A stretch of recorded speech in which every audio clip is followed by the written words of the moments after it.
আসসালামু আলাইকুম, ঐতিহ্যবাহী সাদাত বাজার 15/8/2026। আপনারা দেখেন পেঁয়াজের ব্যাপারীকে পেঁয়াজ কেনার শেষ, এখন তারা বস্তা বুকিং করতেছে। আজকে কত হইরে কিনতেছে তা শোনা হবে।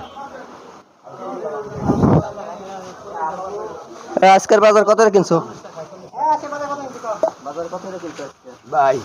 আজকে 13-14 কেজি বাড়া যে পেজ আসা শুরু হয়েছে আরে বাড়া নাকি আরো কমে আর খায় না বিড়ালা পেজ খাওয়া ভুলে গেল নাকি রে ভাই? ভাই এই পেঁয়াজের কথা আর কি বলবো ভাই, 3-4 টাকা মাল দেই এই আড়তে, ঢাকা মাল চায় না, বরিশালেও মাল চায় না, এই দিক দিয়ে সিটাগাঙে মাল দেয়, সে জায়গায় মাল চাইতেছে না। এখন মাল কিনে আজকে 1300-1400 টাকা মন পেঁয়াজ কিনছি, তো এখন কোথাও চাইতেছে না। এখন পেঁয়াজ নিয়ে অনেক বিপাকে আছি। পেঁয়াজ বাংলাদেশে চলতেছে না, খুবই কম চলতেছে বর্তমান, খুবই। ঠিক আছে, পেঁয়াজ বর্তমান চলতেছে না, অনেক ব্যাপারী যে ঝামেলা আছে। আপনারা যারা আমার ভিডিও দেখবেন তারা ফলো দিয়ে রাখবেন নতুন ভিডিও পাওয়ার জন্য। ভালো থাকবেন সবাই।